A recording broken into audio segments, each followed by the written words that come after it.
Hoje é sexta, 24 de abril. Ontem o governo anunciou que em 24 horas morreram 407 pessoas. Eu, Moacir Pinto, educador e sociólogo, com alguns livros publicados a respeito da realidade brasileira, venho nesse quadro, continuar a nossa conversa, a conversa que eu tenho feito aqui com os amigos, de um ponto de vista mais da história, da sociologia, da cultura,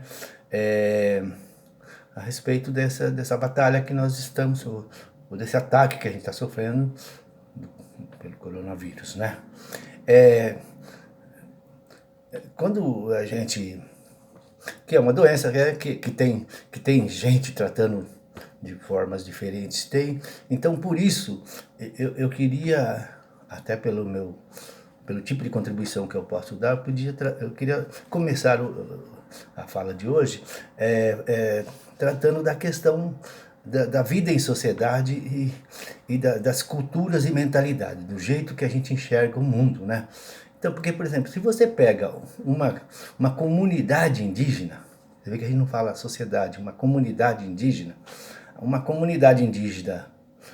assim, original, sem invasões, que ainda não sofreu a invasão de outras culturas, de outros povos, eles têm mais ou menos, eles têm um tipo de vida que é comum a todos, que é comum a todos, então, e que eles vão tocando essa vida, a gente morre, assim nasce, mas sem maiores dramas, vamos dizer assim, que não os de ser vivente nesse mundo, Quando chega, por exemplo, alguém de um outro povo estranho e leva o sarampo, por exemplo, e leva a contaminação por um resfriado ou um sarampo, ou uma outra doença comum para nós, que aqui já estamos aqui na sociedade mais, que a gente chama de mais complexa, mais sofisticada, mais misturas.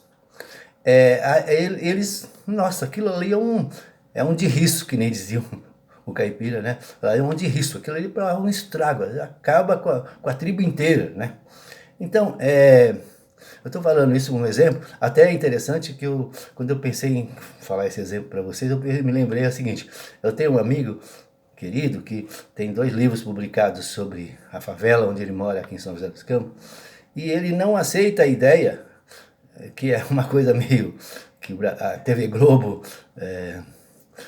fez ficar meio pegar no Brasil inteiro, que é essa ideia de chamar favela de comunidade. Ele fala, nós não somos uma comunidade. E não é mesmo.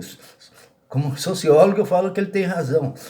Uma comunidade tem essa característica que eu falei da vida dos indígenas. Uma favela é uma sociedade complexa, faz parte de uma sociedade mais complexa.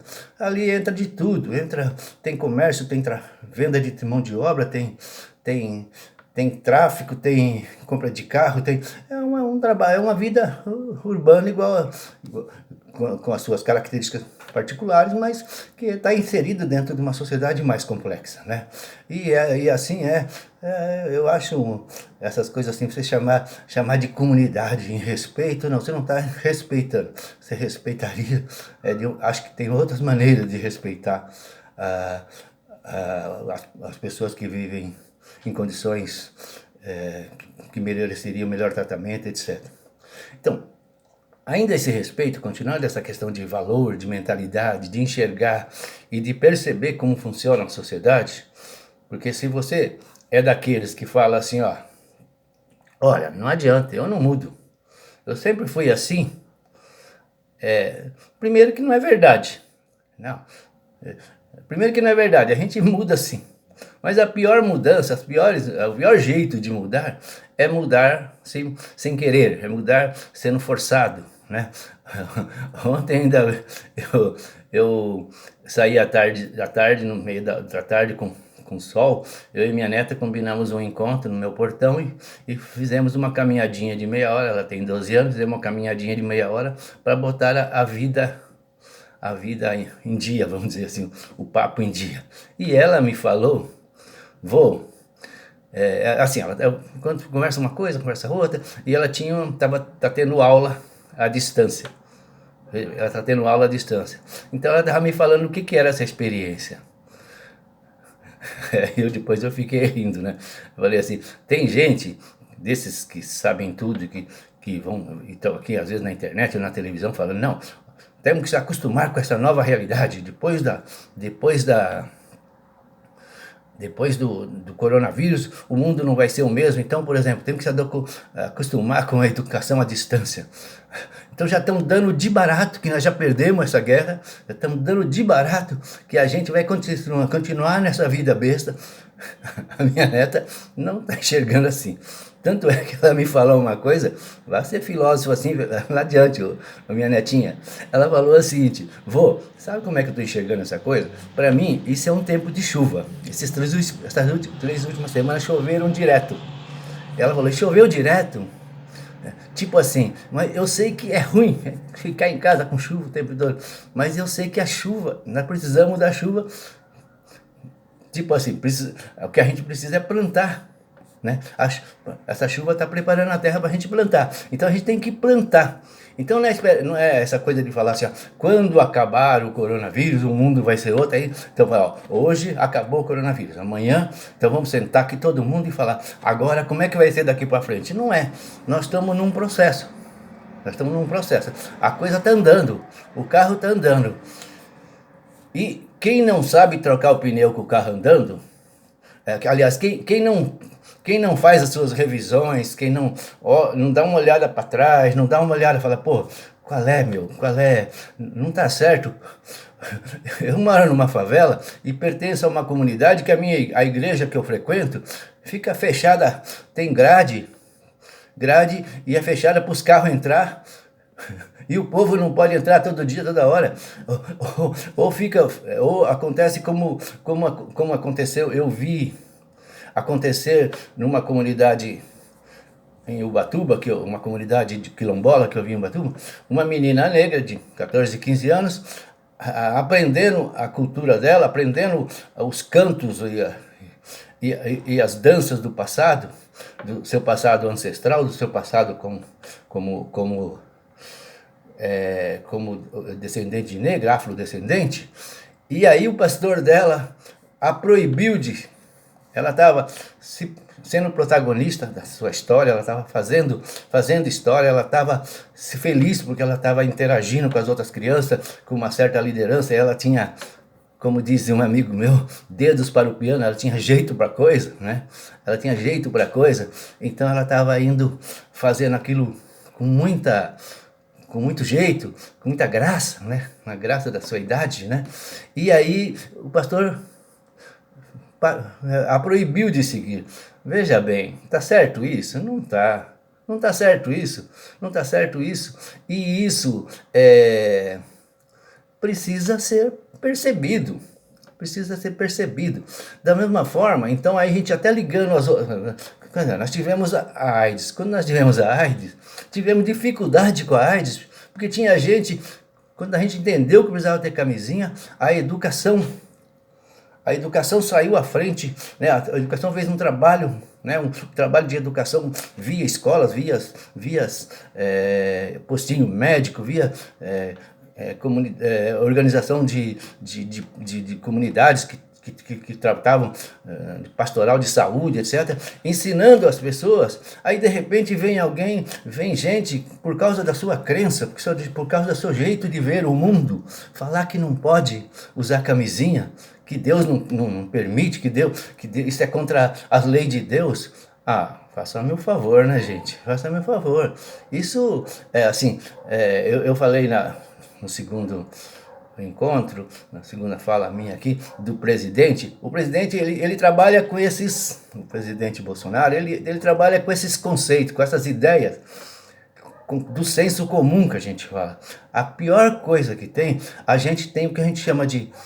existe o chamado senso comum e o conhecimento científico. Os dois... Não tem que ter separação, mas tem que ter umas coisas. Pô, se a gente sabe que o mundo é redondo, tem gente achando que o mundo não é redondo, que o mundo é plano. Então, vai pesquisar e quando você comprovar, porque assim, esse trabalho é um pouco assim, né? Quando você tem um conhecimento, quando alguém prova o contrário, fala, opa, não é mais isso não. Não era aquilo que a gente pensava. Está provado, aí testou várias vezes, tal. Mas na base do que chama de argumento de autoridade, quer dizer, sabe quem está falando? Sabe quem está falando? O professor que, por exemplo, vai para a escola, para a sala de aula na base, você sabe aqui quem está falando? Sabe? E leva o que a gente chama de senso comum, ele não está fazendo educação, ele não está sendo educador. Porque a sala de aula é um lugar que, quando eu dava aula, eu fazia isso. Tinha diretor até que ficava meio invocado. Eu entrava para a sala de aula e fechava a porta. Falava assim, aqui sou eu e meus alunos, aqui o pau canta, aqui pode falar o que quiser, pode entrar as perguntas que quiser, aqui não tem nada proibido, porque aqui você pode errar, dentro de uma sala de aula você pode errar. Então, eu acho que agora...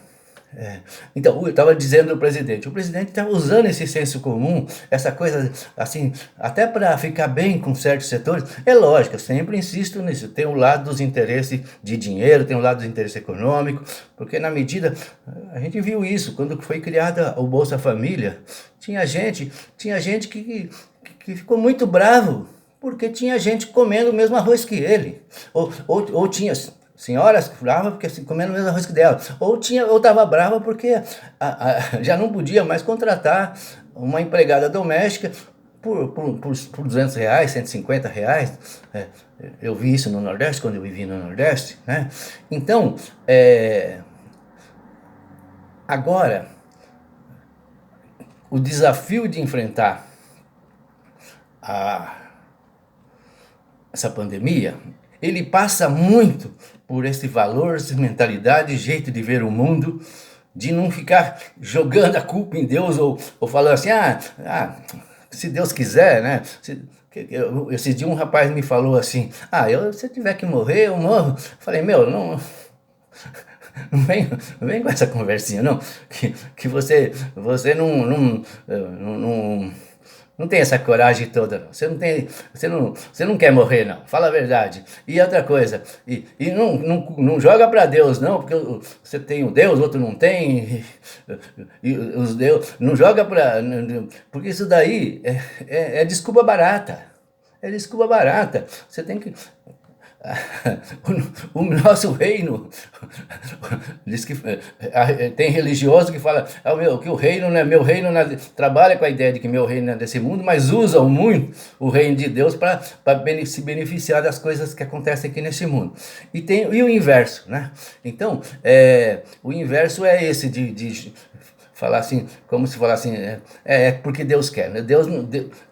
O Deus que eu imagino não é o Deus, não é um Deus que pune, um Deus que persegue.